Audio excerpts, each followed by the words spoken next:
Yes, indeed. So that's really a big part of the reason why we're so committed to doing this, because it is affecting the public health. It's not only our health. I mean, for many people listening to us, is really, I mean, it's an issue, but it's not as a significant issue. It is for the kids and their grandkids and their great-grandkids. I mean, this is for the future of our culture and our country. So we've got to protect the kids. Yep. These harmless, innocent kids are being just unfairly damaged from this confused public health approach. So, and of course, as parents, the parents don't find out about this dental fluorosis until the kids are 8 or 9, when their permanent teeth come out, and they say, "What's this? What's this?" "Oh, well, that's caused by fluoride." Well, no one told them. No one told me. They say. But when you talk about the total health, Joe, don't forget that fluoride is implicated in lowering thyroid function. And millions of people have hypothyroidism. The second most prescribed drug in the United States, I believe, is Synthroid, which is to treat hypothyroidism. An early symptom of fluoride's poisoning of the bone is just like arthritis, and millions of people have arthritis. Millions of people are taking painkillers for the very symptoms that the people who are sensitive to fluoride show. Pains in the stiffness of the joints, pains in the joints and the bones. And they're just not looking. They're not looking to find out if the millions of people with arthritis and hypothyroidism, if their condition has been caused by or exacerbated by fluoride. They're not looking. And what we have to tell them is the absence of study does not mean the absence of harm. So when they say, "Oh, we've been doing this for 60 years, look around, do you see any dead bodies? Do you see any people harmed?" No, of course, you're not going to see it. You're not going to see with the naked eye a few IQ points off the average person. You're not going to, unless you investigate, you're not going to be able to disentangle the, say, 30 million people with hypothyroidism from other causes, from, say, the 10 million from fluoride, or ditto with arthritis. And that's another tragedy. When you put a medical issue beyond science, they've been saying since the 1950s that there is no debate. This is resolved. You never resolve a scientific debate. You've always got to keep yourself open. But when they say to doctors, there's no question, there is no doubt that fluoride is perfectly safe, and they discourage researchers from looking into it, even fire people like Phyllis Mullinex when she found a problem. When you keep your students away from the literature, this is a real sabotage of genuine public health. By the way, I must tell you one other thing. We have been trying, local people in Dunedin, New Zealand, on the South Island, have been trying to fix up a talk for me to give to the medical school and to the dental school. And both deans have said no. I mean, you get the revolutionary leader of Iran can speak at Columbia University, pouring out his hatred. That's allowed under free speech. But here in New Zealand, you're not allowed to talk about fluoridation in a university whose motto is "Dare to be wise." I'm talking about Otago University, which has the dental school, which is churning out pro-fluoridation zealots every minute of the day. But the good news is, well, New Zealand is only one of 2 countries in the world that allows direct-to-consumer advertising for drugs. The other country, of course, being the United States. I didn't know that. Yes. But the good news is, Joe, and I'm very excited about this, whilst the 2 deans of the medical and dental school have said no, and several of the chairmen of the various departments have said no, the dental students want me to go there and give a talk. I think the students' union. So there is some encouragement. Maybe the younger generation has a more open mind than the old fogies. Yes, indeed. Well, again, I want to encourage everyone listening to really take some action here. I mean, this is your opportunity if you've been silent before.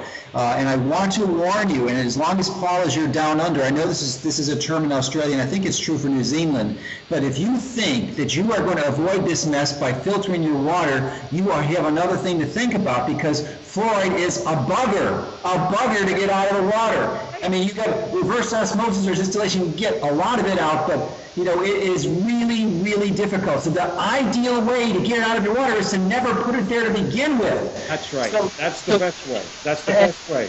And the only way you can do that is to participate and unite with the other local people around you to encourage your legislators to bring information that Paul shared with us today, so that they can make the responsible decision and override the insanity that has been foisted upon us for the last 6 decades. And the hypocrisy of saying we're doing this for poor children, when first of all in the United States 80% of dentists don't treat children on Medicaid, but it's precisely poor families that can't afford those filters that you're talking about, those expensive filters. The poor people can't afford those, so you're trapping poor people with this policy. And what makes that worse, of course, is we know it very, very well from studies done in India and China. It's people on poor diet, low fat, low protein, low vitamins, low minerals, low calcium.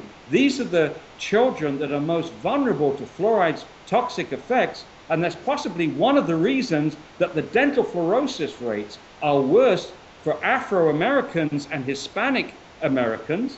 Their dental fluorosis rates in any community is higher than the dental fluorosis rates for white children. These people are not being warned. No one is warning the black community that they are more vulnerable to fluoride's toxic effects because of things like lactose intolerance, not getting enough calcium and so on, mother fat, black skin, not absorbing all the vitamin D, Joe, which you're so strong at. By the way, I'm now taking 5,000 units of D3 a day, thanks to your advice.